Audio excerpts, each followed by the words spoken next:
नमस्कार दोस्तों, कैसे हैं आप। उम्मीद करता हूँ माँ जगत जननी की कृपा से आप सकुशल होंगे। और जैसे कि मैंने आपसे कहा था कि दुर्गा पाठ का जितने भी अध्याय हैं मैं अपलोड करूँगा 1 बाय 1 करके, स्टार्टिंग से लेके एंडिंग तक की सारी पाठ मैं आपके समक्ष प्रस्तुत करूँगा। उसी के तहत मैं आज आपके सामने दुर्गा पाठ का 7वां और 8वां अध्याय जो दोनों साथ में इसलिए प्रस्तुत करने जा रहा हूँ क्योंकि इस दुर्गा पाठ का टोटल 13 अध्याय है और 13 अध्याय का टू जो पाठ है वो हमें 9 दिनों के अंदर पूरा करना होगा। इसीलिए आज हम आपके सामने 7वां और 8वां अध्याय दोनों साथ में लेके आ रहे हैं। उम्मीद करता हूँ कि आप लोगों को पसंद आएगी।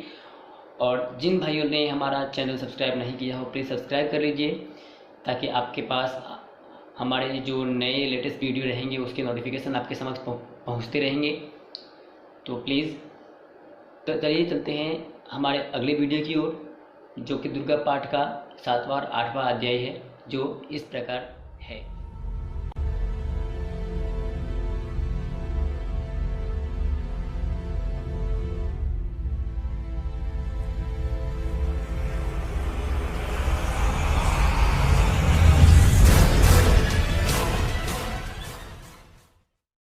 माँ दुर्गा का 7वां रूप का नाम है कालरात्रि।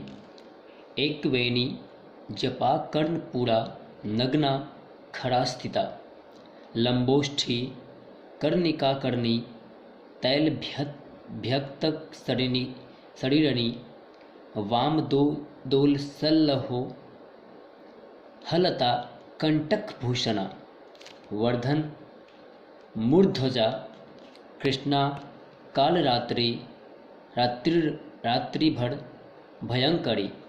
माँ दुर्गा जी की 7वीं शक्ति काल रात्रि के रूप में के नाम से जानी जाती है। माँ काल रात्रि का स्वरूप देखने में अत्यंत भयानक है लेकिन ये सदैव शुभ फल ही देने वाली है। इसी कारण इनका नाम शुभंकरी भी है।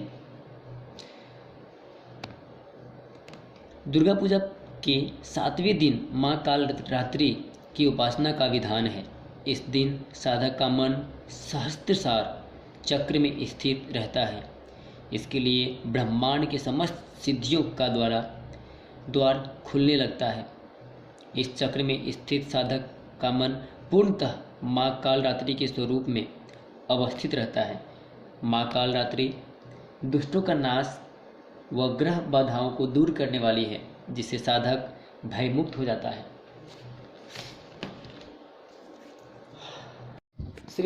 ऋषि मार्कंडी जी कहते हैं कि तदनंतर शुंभ की आज्ञा पाकर वे चंड मुंड आदि दैत्य चतुरंगनी सेना लेकर अस्त्र शस्त्रों से सुसज्जित होकर चल दिए। फिर गिरिराज हिमालय के सुवर्णमय ऊंचे शिखर पर पहुंचकर उन्होंने सिंह पर बैठी देवी को देखा। वे मंद मंद मुस्कुरा रही थी। उन्हें देखकर दैत्य लोग तत्परता से पकड़ने का उद्योग करने लगे। किसी ने धनुष तान लिए, किसी ने तलवार संभाली और कुछ लोग देवी के पास आकर खड़े हो गए। तब अंबिका ने उन शत्रुओं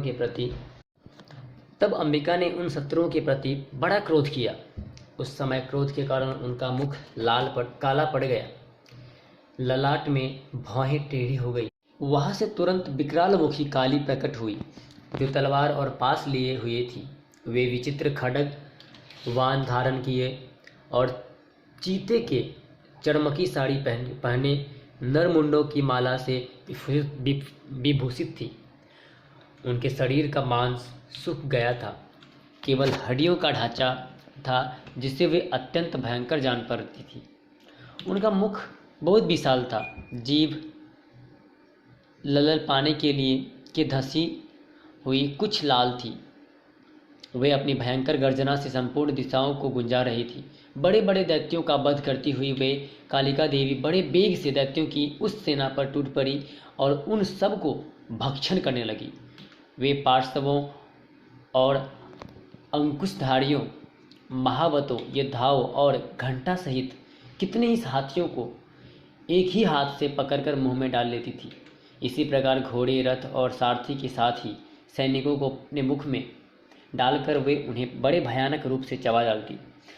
किसी के बाल पकड़ लेती, किसी का गला दबा देती, किसी को पैरों से कुचल डालती और किसी को छाती के धक्के से गिराकर मार डालती। वे असुरों के छोड़े हुए बड़े बड़े शस्त्र को मुंह से पकड़ लेती और रोष में भरकर उनके दांतों से पीस डालती। काली ने बलवान एवं दुरात्मा दैत्यों की वह सारी सेना रौंद डाली, खा डाली और कितनों की मार भगाया। कोई तलवार के घाट उतारे गए, कोई खड़बांगों से पीटे गए। कितने ही असुर दांतों के अग्रभाग से कुचले जाकर मृत्यु के पास और मृत्यु के प्राप्त हुए। इस प्रकार देवी ने असुरों की उस सारी सेना को क्षण भर में मार गिराया। यह देख चंड उन अत्यंत भयानक काली देवी की ओर दौड़ा तथा महादैत्य मुंड ने अत्यंत भयंकर बाणों की वर्षा से हजारों बार चलाए। चक्रों से उन भयानक नेत्रों वाली देवी के आच्छादित कर दिया। वे अनेक चक्रों देवी के मुख में समाते हुए ऐसे ही जान पड़े मानो सूर्य के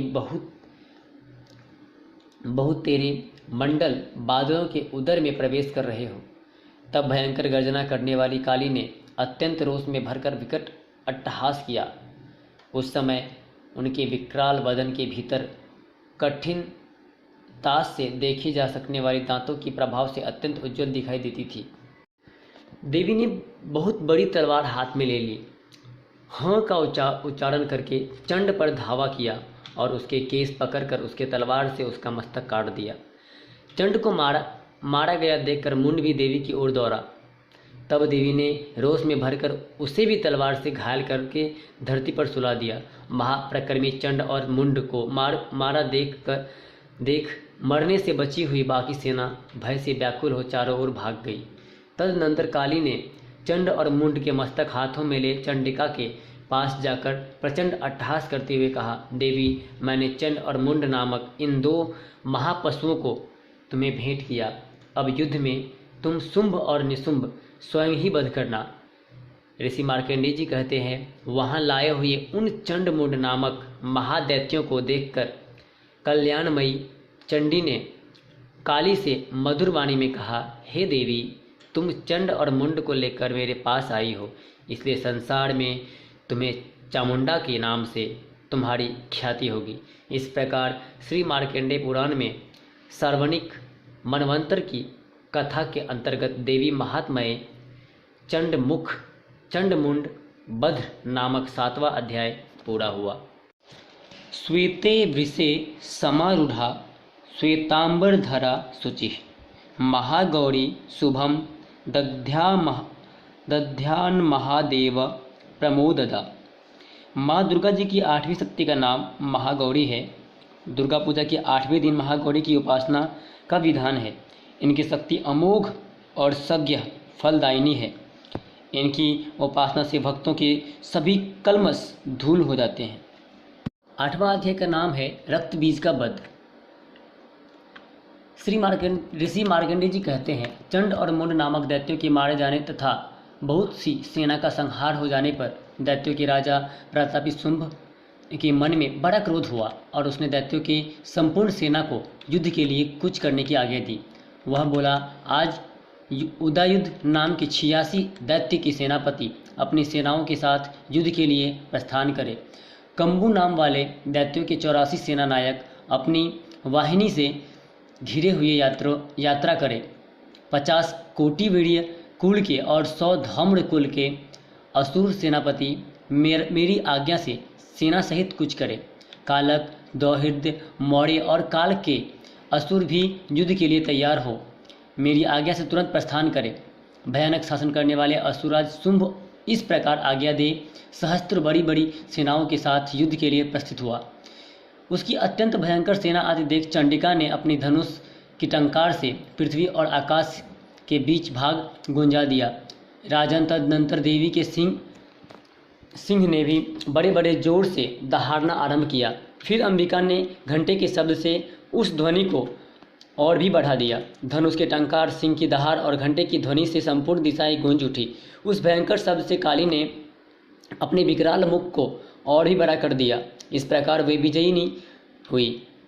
उस तुमुल नाद से नाद को सुनकर दैत्यों की सेनाओं ने चारों ओर से आकर चंडिका देवी, सिंह तथा कालिका देवी को क्रोधपूर्वक घेर लिया। राजन, इसी बीच असुरों के विनाश तथा देवताओं के अभ्युदय के लिए ब्रह्मा, शिव, कार्तिकेय, विष्णु तथा देवताओं के अभ्युदय लिए इंद्र आदि देवों की शक्तियाँ, जो अत्यंत पराक्रम और बल से संपन्न थी, उनके शरीरों से निकलकर उन्हीं के रूप में चंडिका देवी के पास गई। जिस देवता का जैसा रूप, जैसी वेशभूषा और जैसा वाहन है, ठीक वैसे ही साधनों से संपन्न हो, उसकी शक्ति असुरों से युद्ध करने के लिए आई। सबसे पहले हंसयुक्त विमान पर बैठी हुई अक्षसूत्र और कमंडलू से सुशोभित ब्रह्मा जी की शक्ति उपस्थित हुई, जिसे ब्रह्मानी कहते हैं। महादेव जी की शक्ति वृषभ पर आरूढ़ हो, हाथों में श्रेष्ठ त्रिशूल धारण किए, महानाग का कंठन पर पहने हुए, मस्तक में चंद्र रेखा से विभूषित हो वहां आ पहुंची। कार्तिकेय जी की शक्ति रूपा जगदम्बिका उन्हीं का रूप में धारण किए श्रेष्ठ मयूर पर आरूढ़ हो, हाथ में शक्ति लिए दैत्यों से युद्ध करने के लिए आई। इसी प्रकार भगवान विष्णु की शक्ति गरुड़ पर विराजमान हो, शंख, चक्र, गदा, सांधर धनुष तथा खड्ग हाथों में लिए वहां आ गए। अनुपम यज्ञ वाराह का रूप धारण करने वाले श्रीहरि जो शक्ति है, वह भी वाराह शरीर धारण करके वहां उपस्थित हुआ। नरसिंह शक्ति भी नरसिंह के रूप में नृसिंह के रूप के समान शरीर धारण करके वहां आई। उसकी गर्दन के बाल झटक के आकाश के तारे बिखरे पड़ते थे। इसी प्रकार इंद्र की शक्ति वज्र हाथ में लिए गजराज ऐरावत पर बैठकर आई। उसके भी सहस्त्र नेत्र थे। इंद्र का जैसा रूप है, वैसा ही उसका भी था। तदनंतर उन देव शक्तियों से घिरे हुए महादेव जी ने चंडिका से कहा, मेरी प्रसन्नता के लिए तुम शीघ्र ही इन असुरों का संहार करो। तब देवी के शरीर से अत्यंत भयानक और परम उग्र चंडिका शक्ति प्रकट हुई, जो सैकड़ों गीदड़ियों की भांति आवाज करने वाली थी। उस अपराजिता देवी ने धूमिल जटा वाले महादेव जी से कहा, भगवान, आप शुंभ निशुंभ के पास दूत बनकर जाइए और उन अत्यंत गर्वीले दानव शुंभ एवं निशुंभ को दोनों से कहिए, साथ ही उनके अतिरिक्त भी जो दानव युद्ध के लिए वहां उपस्थित हो, उनको भी यह संदेश दीजिए, दैत्यों, यदि तुम जीवित रहना चाहते हो तो पाताल लोक लौट जाओ। इंद्र को त्रिलोकी का राज्य मिल जाए और देवता यज्ञ भाग का उपभोग करे। यदि बल के घमंड में आकर तुम युद्ध की अभिलाषा रखते हो तो आओ। मेरी सिवाय योगनिया तुम्हारे कच्चे मांस तृप्त हो। क्योंकि उस देवी ने भगवान शिव को दूत के कार्य के लिए नियुक्त किया था, इसीलिए वह शिवदूती के नाम से संसार में विख्यात हुई। वे महादैत्य भी भगवान शिव के मुंह से देवी के वचन सुनकर क्रोध में भर गए और जहाँ कात्यायनी विराजमान थी उस ओर बढ़े। तदनंतर वे दैत्य अमरस में भरकर पहले ही देवी के ऊपर बाण, शक्ति और रिष्टि आदि अस्त्रों की वृष्टि करने लगे।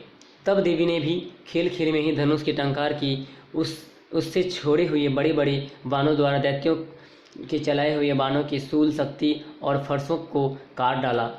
फिर कालीन उनके आगे होकर शत्रुओं को शूल प्रहार से विदीर्ण करने लगी और खड्ग वांग से उनका कचुमर निकलती हुई रणभूमि विचरने लगी। ब्रह्मानी भी जिस ओर दौड़ती उसी ओर उनके कमंडलों का जल छिड़क कर शत्रुओं के ओज और पराक्रम को नष्ट कर देती। माहेश्वरी ने त्रिशूल से तथा वैष्णवी ने चक्र से और अत्यंत क्रोध में भरी हुई कुमार कार्तिकेय की शक्ति से दैत्यों का संहार आरंभ किया। इंद्र शक्ति के वज्र प्रहार से विदीर्ण हो सैकड़ों दैत्य दानव रक्त की धारा बहाते हुए पृथ्वी पर सो गए। वराही शक्ति के कितनों को अपनी थुथुन की मार से नष्ट किया। दाढ़ों के अग्रभाग से कितनों की छाती छेद डाले तथा कितनों ही दैत्य उसके चक्र की चोट से विदीर्ण होकर गिर पड़े। नारसिंह भी दूसरे महादैत्यों को अपने नखों से विदीर्ण करके खाती और सिंहनाद से दिशाओं एवं आकाश को गुंजाती हुई युद्ध क्षेत्र में विचरने लगी। कितने ही असुर शिवदूती प्रचंड अट्टहास से अत्यंत भयभीत हो पृथ्वी पर गिर पड़े और गिरने पर उन्हें शिवदूती ने उस समय अपना ग्रास बना लिया। इस प्रकार क्रोध में भरे हुए मातृगणों को नाना प्रकार के उपयासे बड़े बड़े असुरों को मर्दन करते हुए देख दैत्य सैनिक भाग खड़े हुए। मातृगणों से पीड़ित दैत्यों को युद्ध से भागते देख रक्तबीज नामक महादैत्य क्रोध में भरकर युद्ध करने के लिए आया। उसके शरीर जैसे जब रक्त की बूंद पृथ्वी पर गिरती तब उसी के समान शक्तिशाली एक दूसरा महादैत्य पृथ्वी पर पैदा हो जाता। महाअसुर रक्तबीज हाथ में गदा लेकर इंद्र शक्ति के हाथ में युद्ध करने लगा।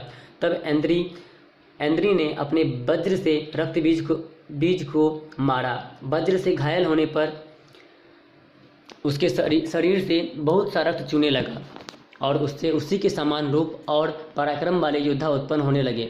उसके शरीर से रक्त की जितनी बूंदें गिरी उतने ही पुरुष उत्पन्न हो गए। वे सब रक्त बीज के समान ही वीर्यवान, बलवान और पराक्रमी थे। वे रक्त से उत्पन्न होने वाले पुरुष भी अत्यंत भयंकर अस्त्र शस्त्रों का प्रहार करते हुए वहां मातृगणों के साथ घोर युद्ध करने लगे। पुनः वज्र के प्रहार से जब उसका मस्तक घायल हुआ तब रक्त बहने लगा और उससे हजारों पुरुष उत्पन्न हो गए। वैष्णवी युद्ध में रक्तबीज पर चक्र का प्रहार किया तथा ऐन्द्री ने उस दैत्य सेनापति को गदा से चोट पहुंचाई। वैष्णवी के चक्र से घायल होने पर उसके शरीर से जो रक्त बहा उसी के बराबर आकार वाले सहस्त्रों महादैत्य उनके द्वारा संपूर्ण जगत व्याप्त हो गया। कौमारी ने शक्ति से बाराहीन खड्ग से और माहेश्वरी त्रिशूल से महादैत्य रक्तबीज को घायल किया। क्रोध में भरे हुए उस महादैत्य रक्तबीज भी गदा से भी सभी मातृ शक्तियों पर पृथक पृथक प्रहार कर दिया। शक्ति और शूल आदि से उनके अनेक बार घायल होने पर जो उसके शरीर से रक्त की धारा पृथ्वी पर गिरी उससे भी निश्चय ही सैकड़ों असुर उत्पन्न हुए। इसी प्रकार उस महादैत्य के रक्त से प्रकट हुए असुरों द्वारा संपूर्ण जगत व्याप्त हो गया। उससे उन देवताओं को बड़ा भय हुआ। देवताओं को उदास देख चंडिका ने काली से शीघ्रतापूर्वक कहा, चामुंडे तुम अपना मुख और भी फैलाओ तथा मेरे शस्त्र पात से गिरने वाले रक्त बिंदुओं को और उनसे उत्पन्न होने वाले महादैत्यों को अपने इस उतावले मुख से खा जाओ। इस प्रकार रक्त से उत्पन्न होने वाले महादैत्य भक्षण करती हुई तुम रण में विचरती रहो। ऐसा करने से उस दैत्य का सारा रक्त छीन हो जाने पर वह स्वयं भी नष्ट हो जाएगा। उन भयंकर दैत्यों को जब तुम खा जाओगी तब दूसरे नए दैत्य उत्पन्न नहीं हो सकेंगे। काली से यूं कहकर चंडिका देवी ने शूल से रक्तबीज को मारा और काली ने अपने मुख में उसका रक्त ले लिया। तब उसने वहां चंडिका पर गदा से प्रहार किया, किंतु उस गदा पात ने देवी को तनिक भी वेदना नहीं पहुंचाई। रक्तबीज के घायल शरीर से बहुत सा रक्त गिरा, किंतु ज्यों ही वह रक्त गिरा त्यों ही चामुंडा ने उसे अपने मुख में ले लिया। रक्त गिरने से कालिके के मुख में जो महादैत्य उत्पन्न हुए उन्हें भी वह चाट कर और उसने रक्तबीज का रक्त भी पी लिया। तदनंतर देवी ने रक्तबीज को, जिसका रक्त चामुंडा ने पी लिया था, वज्र, बाण, खड्ग और वृष्टि से आदि से मार डाला। राजन, इस प्रकार शस्त्रों के समुदाय से आहार एवं रक्तहीन हुआ महादैत्य रक्तबीज पृथ्वी पर गिर पड़ा। नरेश्वर, इससे देवताओं को अनुपम हर्ष की प्राप्ति हुई और मातृगण उन असुरों के रक्तपान के मद से सा होकर नृत्य करने लगा।